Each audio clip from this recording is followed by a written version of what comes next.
We will now call the business session of the August 17th, 2021 to order at 6 p.m. Welcome to all of our guests and visitors. We provide an opportunity for the public to address the City Council on any agenda item or during the hearing of visitors portion of the agenda. On items other than public hearings, speakers may be allotted 1 3-minute presentation regardless of the number of agenda items the speaker wishes to address. If you are here to speak and have not filled out a registration card, please see the city secretary staff at the registration table outside of the auditorium so that staff can contact you if necessary. If you have handouts, please let us know at the beginning of your presentation and staff will distribute those to the council. If you are unable to approach the podium due to physical limitations, a microphone is available to be brought to you. Please join us for the Pledge of Allegiance. Pledge allegiance to the flag of the United States of America and to the republic for which it stands, one nation, under God, indivisible, with liberty and justice for all.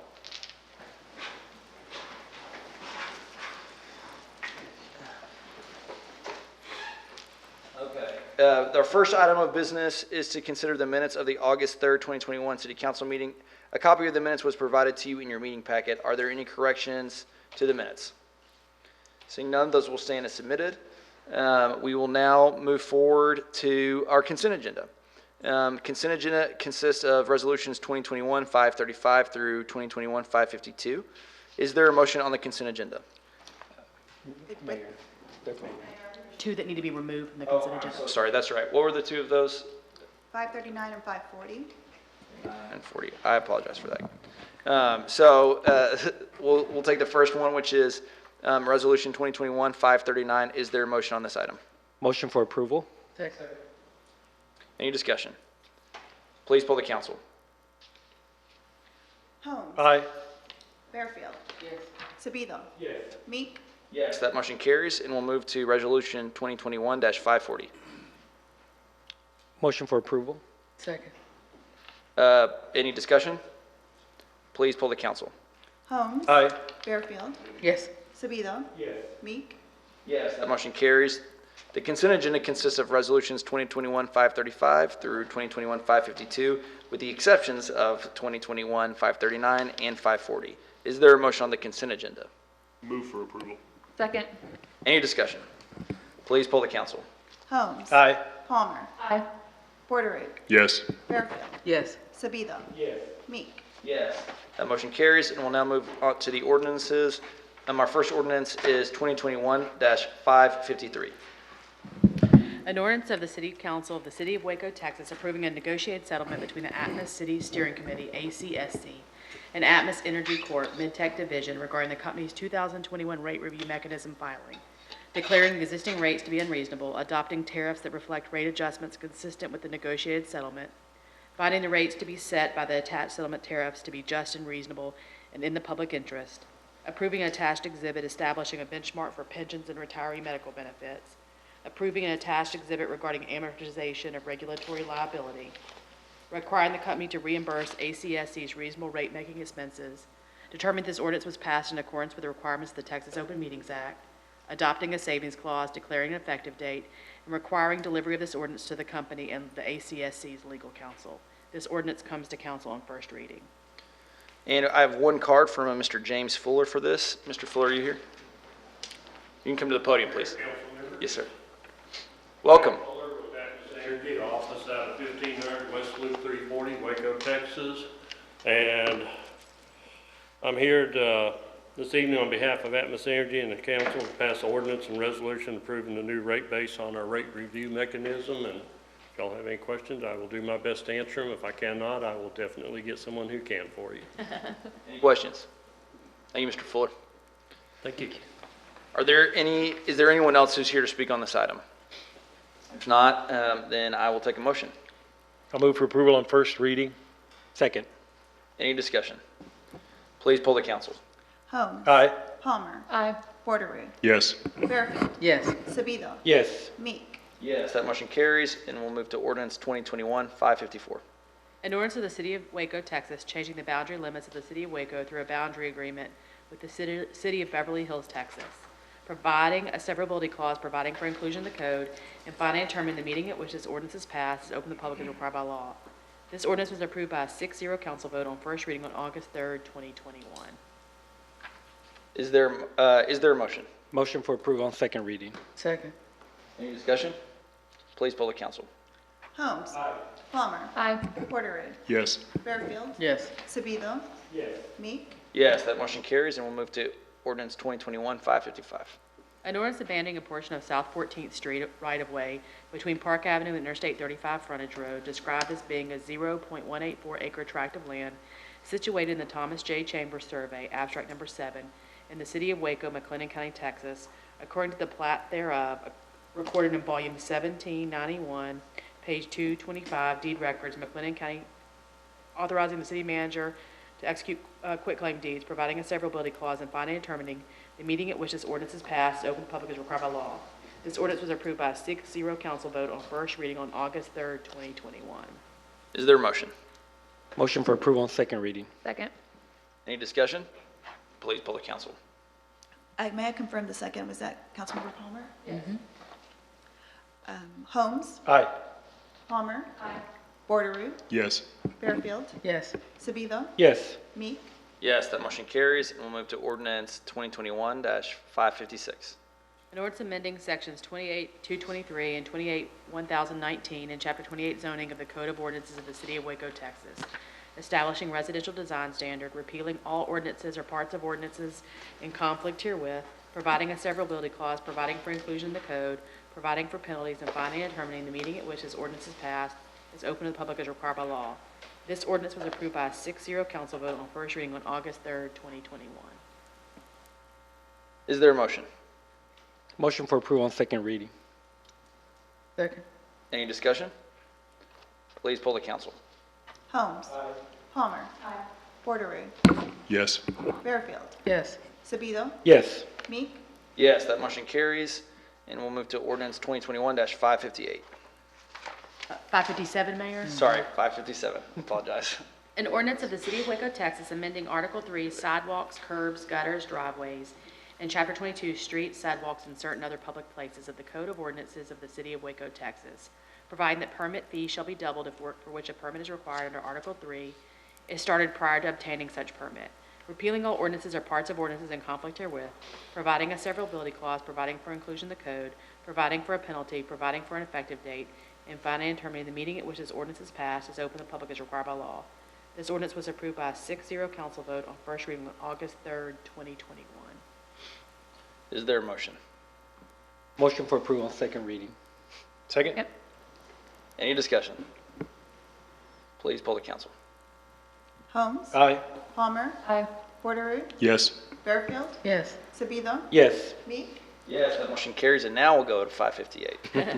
An ordinance of the City of Waco, Texas, creating a planned unit development PUD, approving the concept plan for the PUD, and changing the zoning classification from C2 to a planned unit development on certain property described as a 7.02 acre tract of land situated in the TJ Chambers Survey, abstract number 7, City of Waco, McLennan County, Texas, and being all of tracts A and C and a portion of tract B, as described in corrective special warranty deed to DSW Inns LLC, a Missouri limited liability company recorded in McLennan County's clerk's file 2010-008408 of the official public records of McLennan County, Texas.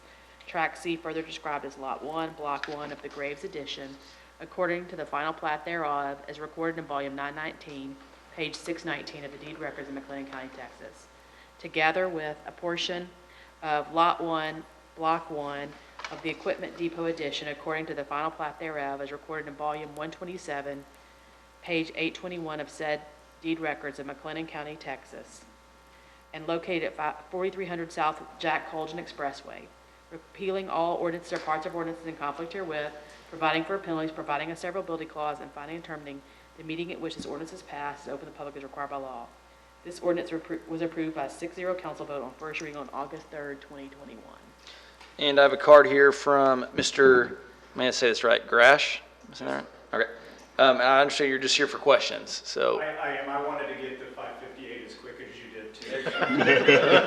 Any questions? I'm offering myself up to answer any questions you may have. All right, thank you, sir. Is there a motion on this item? Motion. Approval on second reading? Second. Any discussion? Please poll the council. Holmes. Palmer. Porterrood. Yes. Fairfield. Savito. Meek. Yes, that motion carries, and we'll move to 2021-559.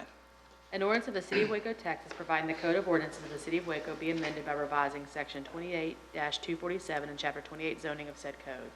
Providing the zoning map shall be changed so that certain property described as Lot 1, Block 6, Bagby Addition, known as 1801 South 8th Street, shall be changed from O2 district classification and become and be designated to O3 district classification.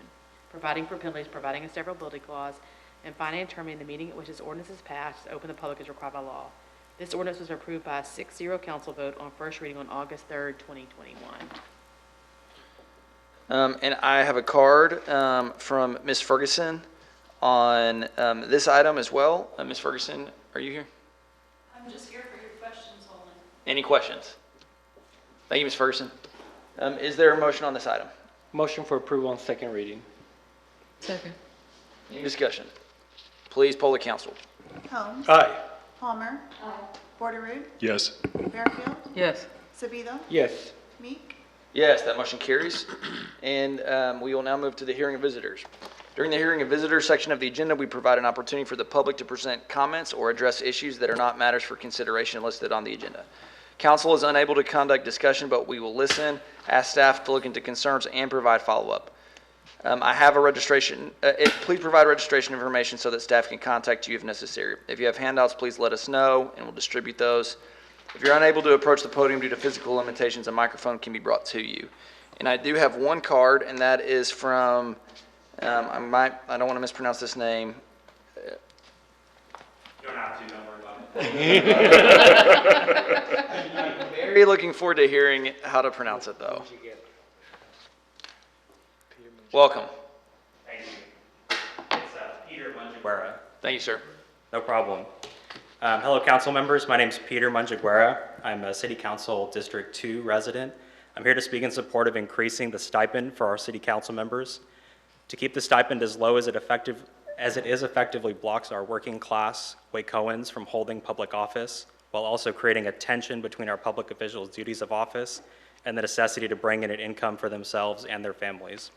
Those who can serve either have to quit their existing job, have a managerial class position that gives them the flexibility to work and serve, or be retired. An increase in the stipend would make public office more accessible for working people and compensate our council members for their hard work.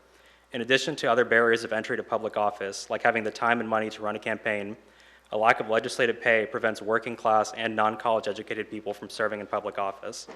This obstacle can create a legislative body that is dominated by people who either don't need that extra money, which almost always includes those in higher positions with flexible hours. This flexibility can stem from the nature of the position, goodwill on behalf of the employer, or from the benefits of having an employee serve in public office. When we have more working class, non-college educated people serving, our legislative bodies are able to create policy that is more informed by the experiences of all of our citizens. Our government is at its best when it seeks a diverse range of perspectives, and we would be doing ourselves a disservice by not seeking the perspectives of people who live closer to the hardships that many of our citizens experience. Public service should not be solely for the wealthy or the well-connected, but should be accessible to anyone that seeks to authentically serve their community. Furthermore, I believe that when our elected officials are compensated for their hard work, then we have an ability to not have them have all these cross pressures between their work at home so they can provide for their families and the work that they need to be doing on council. Y'all are regularly devoting 30 hours of work per week to our community and doing the hard work of creating and implementing a vision for Waco. This, in addition to constituent engagement, is plenty of time, and for the amount of time y'all devote to your respective positions, you do more than enough work to necessitate a wage increase. Thank you for your time, and I hope you ultimately support the increase to a rate that considers the work done on council and the prevailing livable wage. Thank you all very much. Thank you, sir. We also have a card for Mr. Herring. Mr. Herring.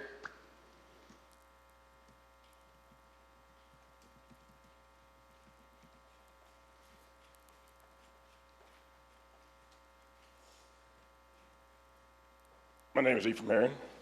I live at 1044 Chestnut. 1046 Chestnut. I'm calling and coming again. 1046 Chestnut. Guys, I'm gonna keep coming until I get it right. Y'all probably gonna see me, I made them a experience. You're gonna probably see me every time until we get it right. 1046 Chestnut. I paid $109,000 in NeighborWorks Waco. Was recommended by y'all home development department. And I've done my research. This is a part of y'all. NeighborWorks Waco is part of y'all. So on July 24th, 2017, y'all passed a house that was in direct violation of what y'all signed with me on the tax abatement agreement.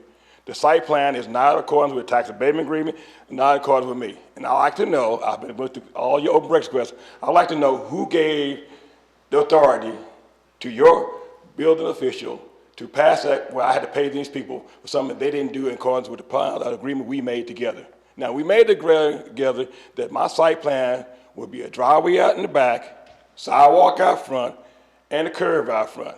What I got was nothing like that. So now I went through your documentation on how do you file a formal complaint. There's no documentation on no formal form. I've talked to Mr. Malik Harris, I've talked to Bradley Ford, and no one has yet came to me with an answer, explain to me why that was not completed in accordance with what we had made agreement to. So what I'm thinking is I'll be back again until somebody comes to me with $109,000 to $150,000, that's where I'm at right now, $160,000 in that house. Or an explanation on who gave him authority to where they changed my site plans without my permission. NeighborWorks Waco didn't have my permission. They have no documentation showing that. But I was told, but hey, they did it. And then what really got me pissed off, right, and I'm gonna tell you how that pissed me off. You came up on May 18th, 2018. Your public works department came out there and built a drive approach right next to my property. I was gonna let it go. That drive approach next to my building right now causing me a problem because somebody's gonna fall in my driveway and I'm probably try to sue me. That drive approach at between 1046 Chestnut and 1056 Chestnut is not in accordance with public works specs, not in accordance with development guide, not in accordance with your own city ordinance. So my question is simple. Is this retaliation against me? Because I was a trooper here from 2001 to 2000 to 2004. Is this retaliation for me? Because the guys that was working on my house at that, I've arrested several of those. So now, is this retaliation? Or is there something that I'm missing that y'all failed to give to me? Or is there another regulation for people that live in East Waco? I'll see you again until it gets fixed. Y'all have a blessed day. Thank you, Mr. Herring. Is there anyone here that would like to speak at the hearing of visitors? If not, we will close the hearing of visitors. Are there any council member reports on committees, boards, commission, liaison visits? Mayor Meek, I don't have a committee or board report, but I did want to announce that with the increase of COVID cases that we are experiencing in our community, especially cases among people of color, and more specifically, people that are Spanish dominant speakers. I am hosting a virtual town hall next Thursday to talk about the safety of the vaccination, maybe debunk some myths that are out there. I have a panel of medical professionals, school professionals, church community leaders, and just community leaders in general that are going to join me to really target our Spanish speaking demographic and the importance of getting the vaccine. And I'm also grateful for all of the media partners that have agreed to show it. So I would encourage anyone to please watch next Thursday, the 28th. It'll start at 6 p.m. and we'll be showing it on Channel 10, the Waco City channel, WCCC.TV, and of course it'll be streamed by our Facebook as well. Yes, sir. Mayor, this is not a liaison report, but I did just want to offer a thank you to our community for rallying around the GW Carver Middle School family and the families and residents that live around that school. You know, July 27th, I believe, is when the fire occurred, and special thanks to our fire department. My understanding, I think it was a 3-alarm is what, they said. It was about 7 units out there, and they were out there nonstop for days. And so I'm just incredibly grateful for, one, our team and our staff, to the city as a whole for rallying around these students who have kind of been inundated in trauma for a few years. And so I just continue to ask that you be with them in your prayers and thoughts. faculty, staff, administration of the GW, and the neighborhood of that surrounds GW Carver. I mean, you think about it, Carver Neighborhood Association has met there for decades, and now, they are having to make those kinds of adjustments because, that building, that school has been in the community since 1956. So we're ever grateful for your continued support and prayers for Transformation Waco and the teachers and students that are involved in that. Thank you, Councilmember. Anyone else? Are there any requests for future agenda items? All right, there being no further business, we will adjourn the meeting at 6:20 p.m.